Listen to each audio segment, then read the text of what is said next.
Coming up tonight on YCN News, Governor Hassan thinks about vetoing the state budget plan. Vermont's governor signs a bill forbidding revenge porn. And in 5 years, a woman will appear on American currency. For more news, weather, and sports, it's time for YCN News, your local view. Now, your daily digest of the Dartmouth Lake Sunapee region, southern Vermont, and Windsor County. News, sports, weather, and all that is happening in our area. The news on YCN, your local view. Good evening. It's Thursday, June 18th. I'm Kurt Weedy, and welcome to YCN News. A veto of the $1.3 billion New Hampshire state budget proposed as a spending plan for the next 2 years may be forthcoming if Governor Maggie Hassan makes good on her promise. Hassan says the nearly finalized budget would leave a $90 million gap in needed spending. According to a press release from Hassan herself, the two areas that should be prioritized are money for state colleges and other higher education needs, plus bridge and road repair.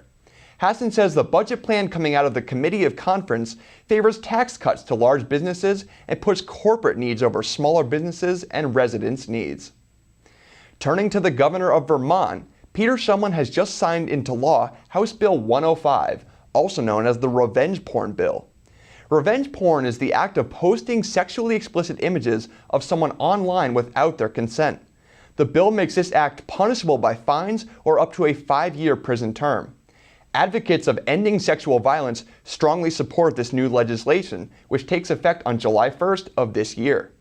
Vermont now joins the growing list of states that have made revenge porn criminal, noted from an online website that tracks such legislation.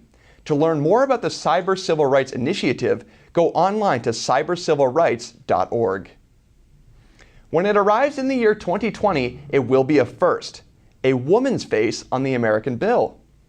U.S. Treasury Secretary Jacob Lew announced that the Treasury Department will begin the process that will end with a brand new spot on the $10 bill. Welcoming the news is U.S. Senator and former New Hampshire Governor Jeanne Shaheen. In April, Shaheen brought the Women on the 20 Act to Capitol Hill, and through an online campaign known as Women on 20s, Shaheen rallied other women in raising awareness of the gender gap on paper currency. Currently, it remains unknown which woman will be displayed on the $10 bill. The Bureau of Printing and Engraving will play a leading role in the path to the new bill, which is expected to be ready for circulation in the year 2020. Now, it should be noted that this year, 2020, is the 100th anniversary of the 19th Amendment's passage, which gave the women the right to vote starting in 1920. In a nod to both the old and new, Shaheen says in a press release that the attention through the social media campaign and good old-fashioned word of mouth to honor women's contribution on paper currency did in fact succeed. Over 500,000 votes were cast online for several notable female candidates, including Eleanor Roosevelt, Rosa Parks, and Harriet Tubman. In Lebanon, New Hampshire, city planners are examining the idea of a new walking trail that would lead from the middle school to the public pool. Lebanon Middle School is positioned along Route 4, a main route through that part of town, and school officials are wary of their students crossing the traffic-heavy road to access the Lebanon Memorial Pool, the Northern Rail Trail, and the downtown region, that according to the Valley News. The proposed sidewalk would be handicap accessible, would lead down to Route 4, across the road with pedestrian-activated flashing signs, and then down to the pool.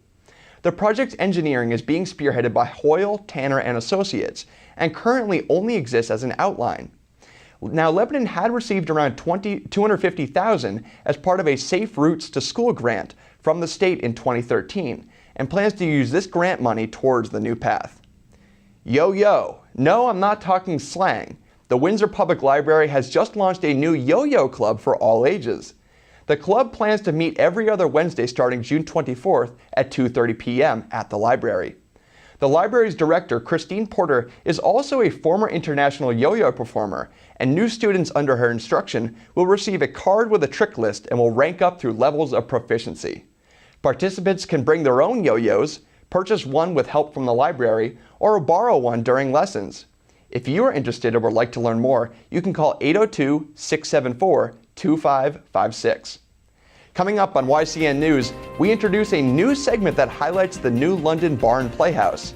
And Stratford, Vermont debates a solar farm on an old mining site. For more news, sports, and the end-of-week forecast when YCN News returns. The YCN News continues in a moment. Welcome back to YCN News. I'm Kurt Weedy. Well, we have a new summer segment for you that starts today. Lynn Solomon will be heading over to the New London Bar and Playhouse every 2 weeks and talking with members of the company about their current performance. To start us off, she spoke with Keith Coughlin, the producing artistic director, about their first show, Gypsy. Lynn Solomon here at the New London Bar and Playhouse, and just getting out of Gypsy, their debut show this year. 83 years at the New London Bar and Playhouse, and you do not want to miss this show. The headliner is Ann Torsigliani. She is absolutely fabulous as Mama Rose. She's a great New York actress who has done this role and has been Drowsy Chaperone, if you caught that a few years ago. Joining me now is Keith Coughlin. He's the artistic director here. He's going to tell us a little bit about the show as well. Thank you so much, Lynn. As you said, it's the beginning, the 83rd season here at the New London Barn. As I've been telling our patrons, the winter is gone, the snow is finally gone, and we're glad to be entertaining on the barn stage. And we start with a powerhouse musical in Gypsy. First originally produced in 1959, it's been done in many revivals all over the country, and truly has been dubbed as one of the greatest American musicals of all history of American musical theater. I can see why. It's a strong show. Telling the story of Gypsy Rose Lee and her relationship with her mother, who is as we would say, a overbearing stage mother, and that's putting it somewhat kindly, and their relationships as Gypsy Rose Lee grows into the stardom that we know that she did. And this role has truly been a star vehicle for so many, as Mama Rose, as the mother of Gypsy Rose Lee. We've seen so many amazing people that we know: Ethel Merman, Bernadette Peters, Patti LuPone, Angela Lansbury, the list goes on. And Annie Torsigliani, who is here with us this season, is just a powerhouse in this role. She's super. Now, this is having a revival right now. Gypsy is having another revival. Tell us a little bit about that. Yeah, as it turns out, currently right now in London on the West End, they are doing another revival of Gypsy. But you don't have to go all the way to London to see it. You can come right here to New London. Just come to New London. Super. Well, we're looking forward to a great season ahead, and we'll be here to review every show. Thanks, Keith. much, Lynn. Take care. Now again, the interview you just saw is part of a new bi-weekly spotlight we will be doing at the New London Bar and Playhouse. We will be taking a closer look at each of the performances they are showing this summer. The next show is The Sound of Music. Well, changing gears now, solar power has been embraced in Vermont as a big step in moving towards the state's renewable energy goals, but it is not without debate. This week, Stratford is the site of discussion over a new solar farm on the property of the former Elizabeth copper mine. Residents who live close to the proposed site are wondering whether the farm would negatively affect the property values of their homes, and they voiced their concerns at the special select board meeting that was held last night. The Valley News reports that a handful of those residents are keeping their final judgment to themselves until they know more about the project as it gets planned further. Developers and advocates of the site say it is ideal land for such a project, as the EPA has worked since 2000 to clean the site up and restrict the use of the land. A solar farm would fall into the allowable uses range and provides 28 acres of flat land.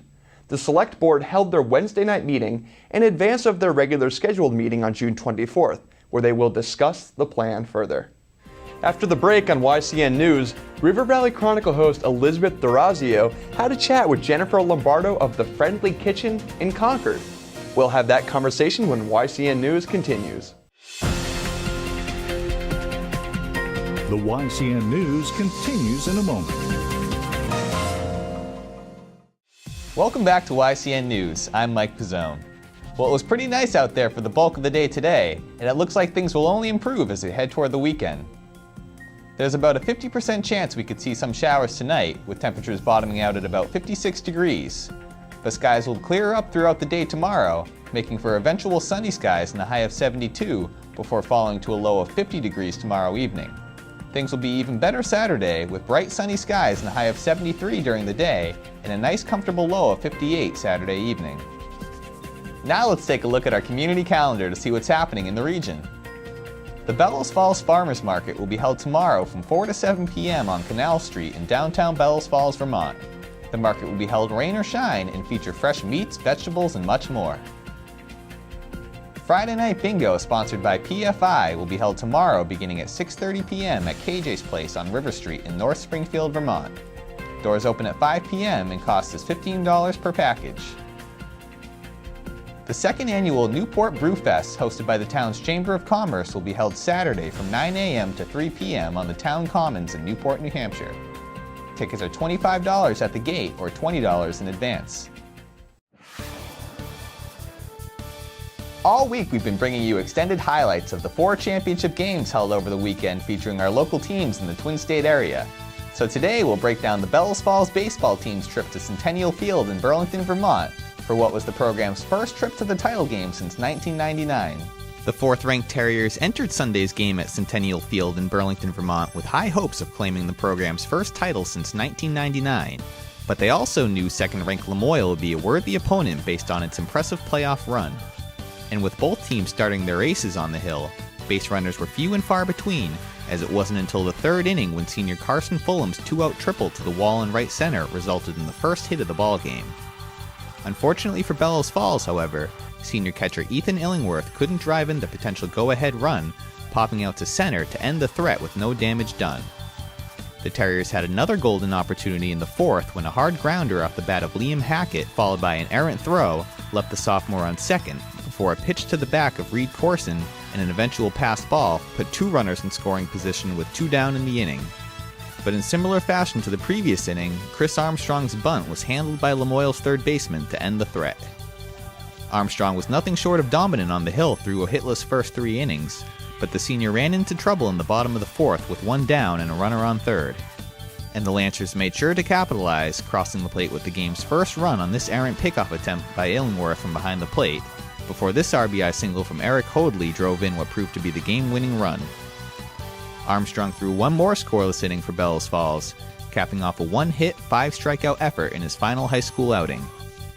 The Terriers kept digging away from there, benefiting from a leadoff single in the top of the 6th by Zach Streeter, before an errant pickoff attempt had the junior sprinting all the way to 3rd with nobody out. And this time, Coach Bob Blockerby's team finally got the clutch hit it had been looking for, as pinch hitter Kobe Howe's single up the middle here cut his team's deficit in half. Howe did his part on the mound as well, retiring Lamoille in order in the bottom of the 6th to give his offense one last chance to knot things up in its final at-bat. Hopes were raised in the top of the 7th when Austin Stack led off the inning with a walk, before another errant pickoff attempt moments later had the potential tying run on 3rd with nobody out, much to the delight of the Terriers fans that filled the grandstands behind home plate. Fulham almost knotted things up 2 pitches later when he popped this offering into shallow center, but it was too close to risk sending Stack from 3rd, resulting in the inning's first out. Bellows Falls got another runner on when Brady Illingworth walked after a strikeout to his brother, but Lamoille didn't let things get closer, clinching its first title in 20 years on a timely strikeout that sparked a massive celebration on the pitcher's mound. I spoke with Ethan Illingworth after the game, who touched on the disappointment of losing and the experience the team's underclassmen gained. We could have won here. We didn't make enough plays. We didn't execute. We out-hit them 3-1, and we just kind of, I don't want to say give it because they won. Congrats to them, but we could have done a lot better, and we know it. The experience is invaluable, especially to the juniors and sophomores. And I mean, we have 6 seniors, six underclassmen. So those 6 underclassmen will obviously gain a lot of experience and knowledge from this loss. Sometimes you learn more from a loss than a win. I also spoke with Bellows Falls coach Bob Lockerby, who touched on his team's success this season despite suffering such a disappointing loss in the season's final game. They can't even begin to understand what a great season they had. Not today. Today hurts. They came here with one goal in mind, and that was to win the whole thing. So I can't make them feel better right now. They need to be able to work their way through that. This is just a class act group of guys. Be sure to check out tomorrow's broadcast when we break down the Sunapee softball team's first trip to the title game since 1975. That does it for YCN Sports. I'm Mike Pizzone. Thanks, Mike. Stay tuned tomorrow for complete highlights of Sunapee Softball State Championship. Spoiler alert, they won. Coming up next, all this week, we've been bringing you Capital Connections host John O'Connor's conversation with retired U.S. Army Colonel Clint Granger about the Vietnam conflict. We will have the final part of that conversation when YCN News continues. The YCN News continues in a moment.